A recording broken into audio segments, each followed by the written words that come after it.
Well, I'm glad again that everybody's here. And as I mentioned, one of the things I realized, so talking about the parent-grandparent partnership and how it can work for you, uh, I have some real life knowledge about how this is, grandparents are such a rich resource. I, my wife and I moved from North Carolina to Kentucky so that I could come and pursue my doctorate at UK. And when we moved, this is about 9 years ago, we moved. My daughter, Eve, was 2.5 years old, and my son was 3 months old. And we moved out of state. Her family is from Knoxville, Tennessee. Mine is from Gastonia, North Carolina. And we moved to Kentucky, where we absolutely knew no one. And so understanding the real value of grandparents and just the resource that they are, we learned through some hard knocks. Um, but before I get in, I thought it might be important to just kind of give you some idea of who's talking to you. Why should I listen to this guy? Is he just talking, is this just another blog, or is this relevant information that can apply to my life? And the hope that I hope where you land is that this is relevant information and I should listen to this guy. Um, I'm a senior specialist at the University of Kentucky, and my role here is a parenting and child development specialist. And I've studied and got my doctorate as a family scientist. And what that role really means is that I study families. I look at family systems specifically and systems theory, and understanding that who we are individually is important, that we really operate in systems, and understanding those systems in our lives can have a great impact on our overall health, but certainly the way that we operate in the day to day. I am a military veteran, so I understand what it is to work in the realm of ministry. I was in the chaplain's assistant when I was in the military, and so worked a lot with families, with single soldiers as well as married couples, and did marriage enrichment in single soldier retreats, and understanding the value of spirituality in life and the importance that that plays in our health as well. I've been an instructor and educator for 19 years. I've been a husband for 18, and if that tells you anything, I've learned the art of compromise and what I know about being a spouse in being in a marital relationship, or just a long-term cohabitating relationship, is that um, it's it's better to work towards getting along than to work towards being right. Getting along is more important than being right, for sure. I've been a father for 11 years. As you can see in that picture, I have my daughter Eve is 11 and my son Elijah is 9, and they teach me all the time about the art of refinement and and the difficulties of parenting, but also the joys of that. I was before I came and got my doctorate here, I spent 5 years as an individual and family therapist, meaning I got the opportunity to work with families in their homes and individuals, and again, seeing the impact of family systems, and that when one person oftentimes changes within that system, it either forces others around them to change, or those cogs in the wheel will revert that individual, or prohibit them from the change, or they have to seek outside of the system. And then 9 years I've spent researching families. And so the point that I want to land on, and where I'll start and launch into what we're going to talk about, is that what I'm sharing is researched information. There's been decades of research that indicate that grandparents are an invaluable resource to grandchildren, including emotional support, such as listening, and bring advice, to more physical support, such as companionship, help with chores, transportation, as well as some financial supports as well, and we'll get into that. But what's nice about the fact that grandparents are such a rich resource to grandchildren, the reverse is also true, is that grandchildren offer a rich vitality to grandparents. And there's a lot of research that shows that older adults that have grandchildren in their life, or young people in their life, are way happier and healthier.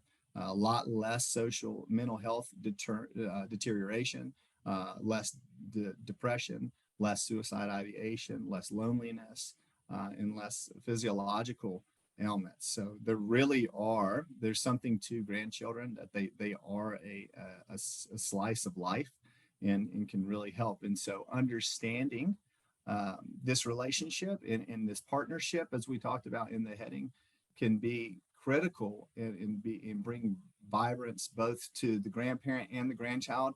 But we haven't even talked about the parent yet, and it's going to bring a lot of support to the parent as well. And so I think it's fair to say before we get into this that obviously the relationships that we have with our parents play a major role in how the next few slides play out. And so I want to just be fair about that in saying if your relationship with your parents is not at the best, it's okay. Grandchildren can be children for you, can be a really good source of affection that can help rekindle those relationships or build stronger relationships with your parents. And so children are a catalyst for change. I tell parents and individuals all the time that they're a great reason to make changes. And maybe this is a good reason to kindle some of that relationship that you have.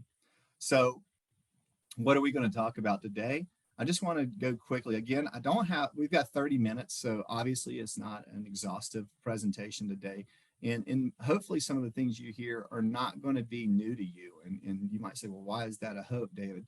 It's because working with children, I know that repetition is a key educator. And so hearing the same things over and over is key, because oftentimes we don't hear it or pick it up the first time we hear it. And so hearing it again, you might say, I've heard this before, but hopefully my hope and wish today for all of you attending is that something will land, something new will be discovered, or something that you've heard before will be reinforced to the point of allowing you to make some changes or can be helpful in this relationship. So we'll talk a little bit about what types of support you can have, how to collaborate. Communication is a key variable to relationships, and this not being outside of the normal relationship. Dealing with distant grandparents, how do we do that? Is there support? What can they do? And then identifying some ways to keep our children healthy. So what are types of supports that we can have or that we can expect maybe from our parents? And I'll be calling our grandparents parents just as we move forward. If that at any time gets confusing, please feel free to unmute yourself and chime in. I like interaction a lot. The first thing we want to do, though, before we even get into the types of supports, is making sure that we're talking with our spouse or our partner to ensure that we're both on the same page. I remember when my wife and we had a lot of struggles trying to get pregnant. And so we looked at adoption. And so one of the things that I did was I invited her parents to dinner one night to have the discussion that my wife and I were considering adopting a child from Ethiopia. And while I wanted to have that conversation with them, I also reminded them very early in the conversation that I care about you. I care about your response to what I share with you, but I want you to know that at the end of the day, the final decision will be made by my wife and I, that Ellen and I together are going to make this decision. And so allowing them to know kind of what role they played, what part of that. I was setting up a boundary to say, hey, this isn't your place to come in and tell me, yes, this is okay, or no, that's not. What I'm looking for is a blessing and an understanding and a conversation that we can have so I can hear some of your concerns. You can hear some of our concerns, and together as a group, we might be able to problem solve better, because we know problem solving is better when you put more than one mind at it. You're more likely to establish the true solution or a healthy solution. So what types of support? We're talking about babysitting. So David, what's the big deal? Asking my parents to babysit. Sometimes our relationship with our parents play a role into what kind of supports that we want, which is why we want to talk it over with our spouse before we do that. But when we talk about babysitting, we might be trying to detail and find out what is the ask that we're really asking. What is babysitting? What are we talking about? When are we doing this? How long are we doing this? How frequently are you asking them to step in? Is this at your house? Is this at my house? Does it include a meal? Is there a bath time involved? Is there a bedtime involved? All of those different questions and all of those different variables require more information, right? More thoughtfulness, more consideration and conversation with our spouse. Asking advice, again, thinking through, hey, maybe I don't want to ask advice. For instance, the next bullet there is financial. I was raised in a family one of 11 children. We were raised very poor. We didn't have a lot of financial resource, and my parents to this day don't have a lot of financial resource. So maybe that wouldn't be the information or the type of support that I'd be trying to gather from my parents, unless that was like when my wife and I moved here, and we were I was a full-time student, and she was a full-time homemaker, and it's like, well, how did you get by on such little financial resource? And so being able to tap into how they were resourceful was helpful. But maybe that's not the financial conversation that you want to have. Maybe you want to ask for financial help in that, receiving that. And so thinking through what that might be. Is there interest involved? Is this a long-term help? Is this a short-term? Is this a one-time deal? Do you intend to pay them back? And if so, is there interest involved? Maybe that financial piece is, are there strings attached? Thinking about when I'm being loaned something by someone who loves me, maybe now they feel like, hey, this is kind of a purchase into that decision making. I've got 30% now of the say in, maybe if it's for a house, maybe now I have a say in what kind of house you have or where you are. Is that going to complicate matters? Again, these are maybe some things that you want to be discussing with your spouse, but certainly you would want to be discussing at the time of maybe making that borrow or for financial support. Child rearing, very much the same. Maybe there are things about child rearing. Let me tell you, as a child specialist, a lot has changed in child rearing, just like a lot has changed in a lot of other areas of our lives, like medical and driving, right? I remember having a vehicle that only had lap belts. I also remember riding in the back of a pickup truck with all of my soccer team to most of our games. That's not allowed anymore, and that for good reason, right? We understand there's a lot of safety involved in that.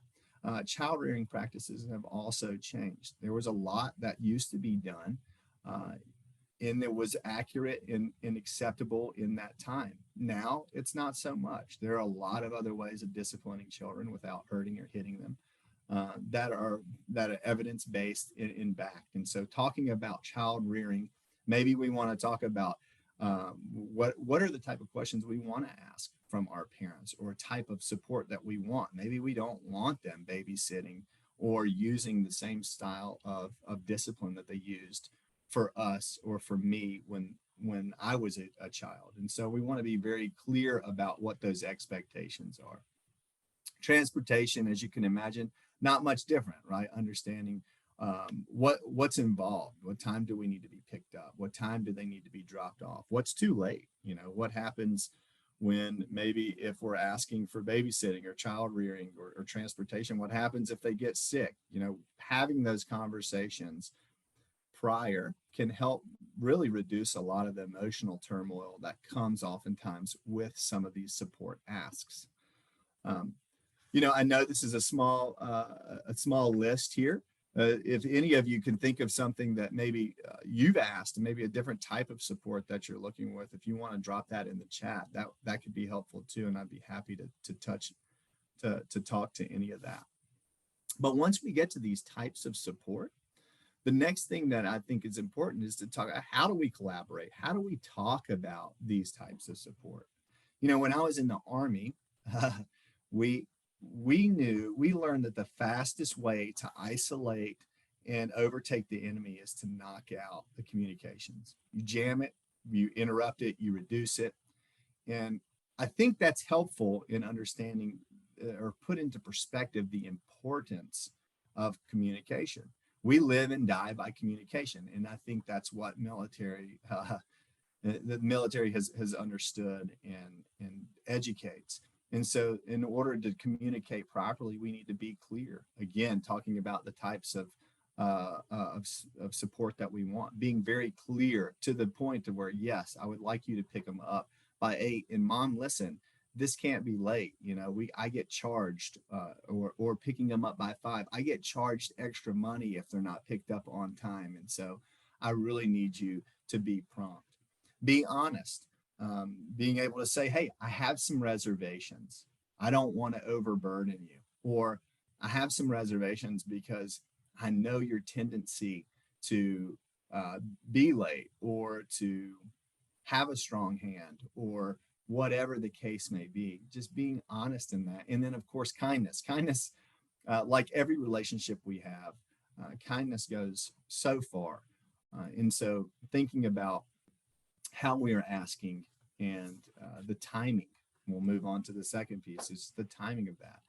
What I have a name, you know, many of you, how many of you have been asked a question at the wrong time, right? I have a neighbor who asks me every time I get on the mower to mow my lawn, my neighbor across the street will come out, and I care about her deeply. But every time I get on the mower, I think it's the only time she gets to see me out and about, that she wants to come and talk to me.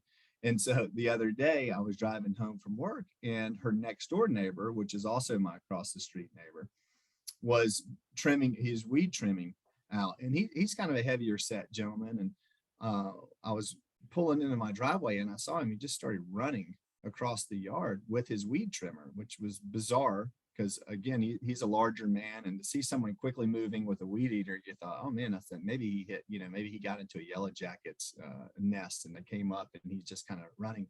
And I noticed he ran. He's got a privacy fence, and he slipped in the gate and slammed the door.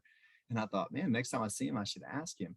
Well, shortly after I got out of my vehicle, I could see the neighbor, this woman who comes over and sees me on the ass every time I'm on the mower. She was coming into his yard.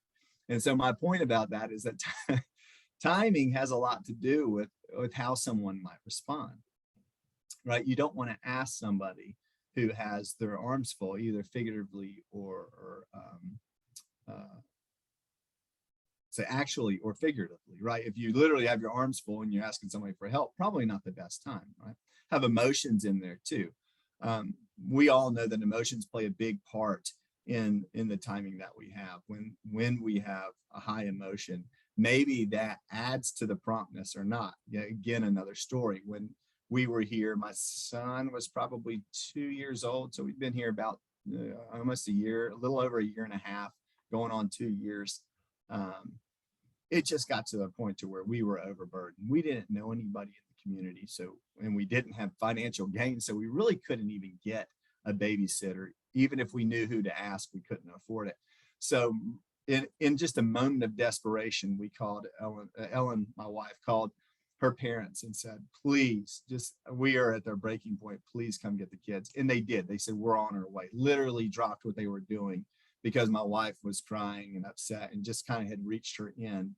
And I didn't know that, or I probably would have asked her to push the brakes, but she did. In the timing of it, because she was emotion, it made it like, hey, it's a now or never thing. And they showed up. Emotions can work either way, I guess, is my point. Sometimes it can increase, and sometimes it can decrease. We also want to think about the frequency, right? The more frequent we talk, perhaps the better, right? If we're touching in base and saying, hey, maybe we're talking about babysitting our kids, maybe we're talking about finances, whatever it is, the more often we can touch base and say, hey, how are things going? Or, hey, I know we had this conversation last week, and I'm just kind of curious if anything has changed since that. Frequency can also be the flip side of that coin, that we don't want to, my mom used to say, we don't want to draw from the well too often. Like the idea that we don't want to overstay our burden, right? Or is that right? Overstay our ask or something? I don't know. We don't want to burden the people that are helping us. And we want to do that by either reducing the frequency from which we ask, or talking to them more frequently to get a measure to make sure that we're not asking too much. And then the last piece, and I've already kind of talked on this a little bit, is the boundaries piece, right? We need to be able to set up those boundaries. Whose rules? I was just reading a book, a New York Times seller, but it was talking about co-parenting. And in the book, there's two different households, and the child is having a very difficult time. I hear this a lot in just having two different households and having two different sets of rules, and how difficult that is for a child to kind of figure those roles out. We've all maybe had a child who's gone away for a while and come back and they're all out of sorts, and you have to remind them that, hey, these are the house rules. And so if you're going to have that happen, if you're going to ask for a frequent keeping of your children, then understanding, hey, whose rules are we going to go by?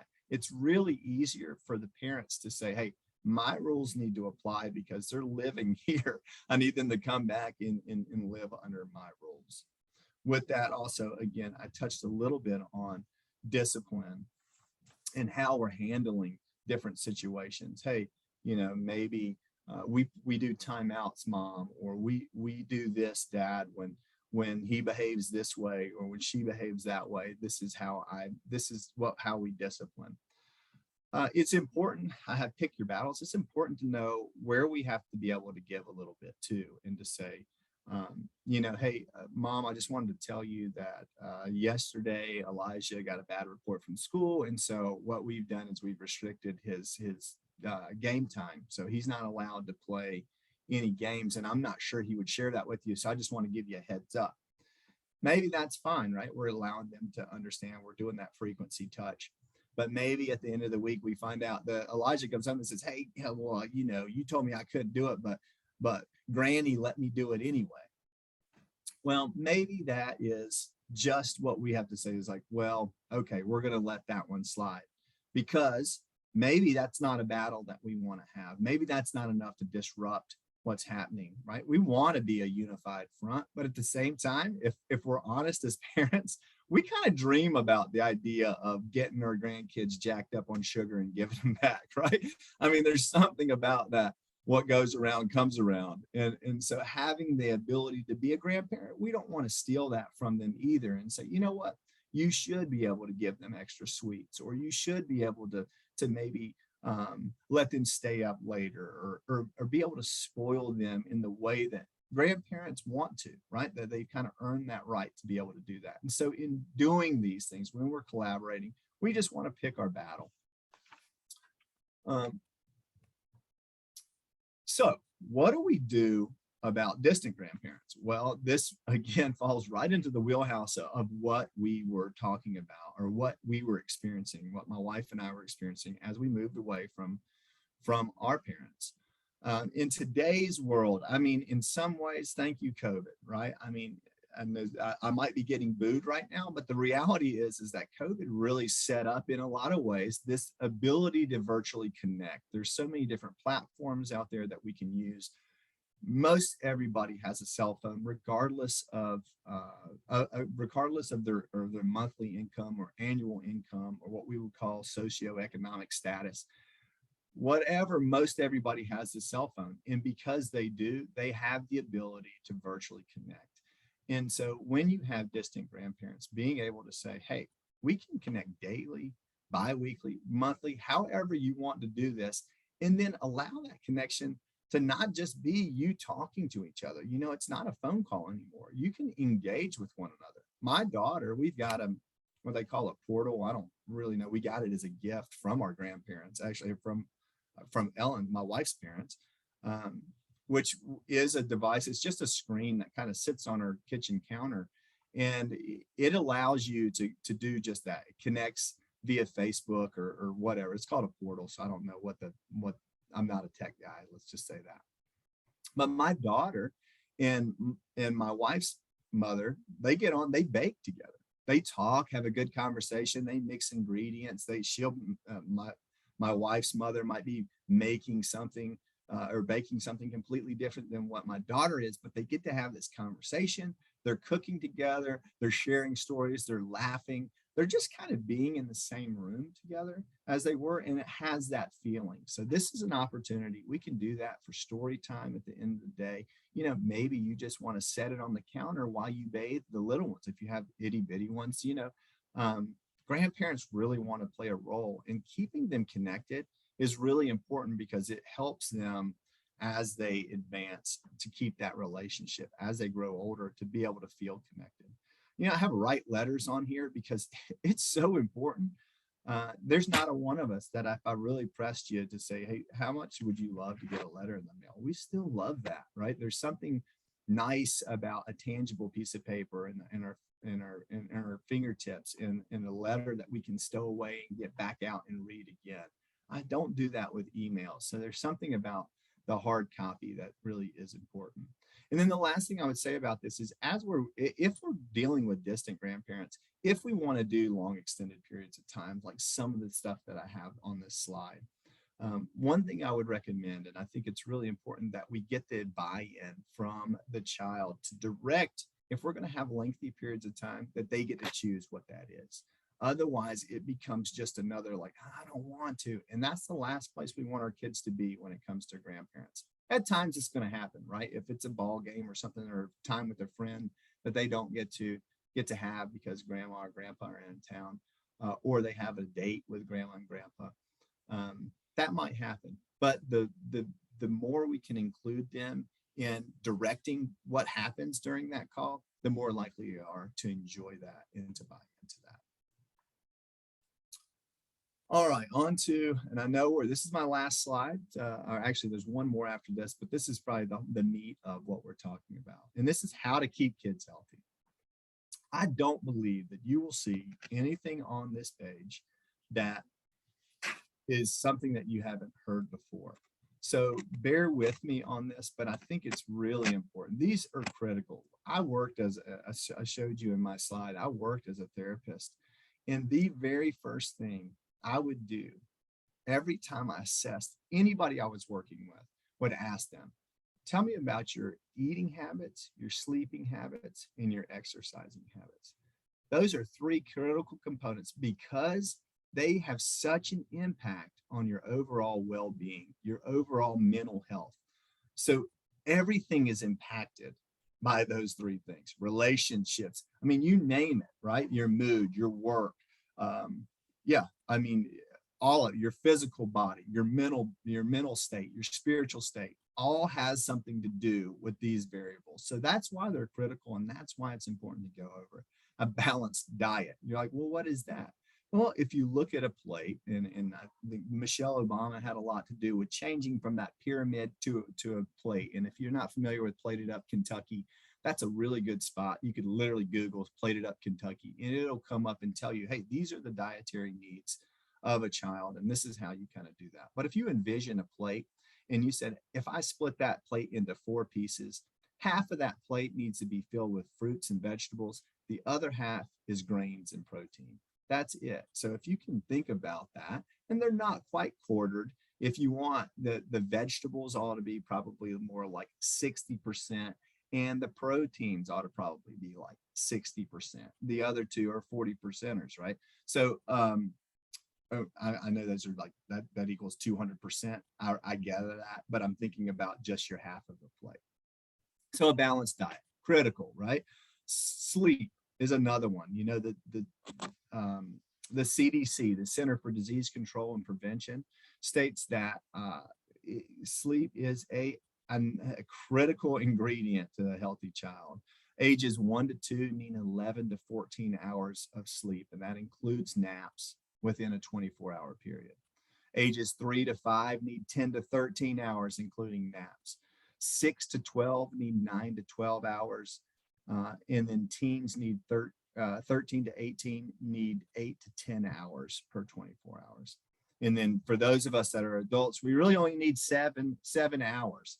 And so those are the recommendations. It's critical to get at least that bottom rung. So if you're a 3 to 5 year old, making sure they're getting 10 hours of uninterrupted sleep. So that's a solid hour. As you begin to get into that 6 to 12, that's uninterrupted sleep. That doesn't include naps throughout the day. You really want 6 to 12. You want to at least have 9 hours of uninterrupted sleep. If your child's not getting that, there's a lot of physical and mental health issues that are related to the lack of sleep.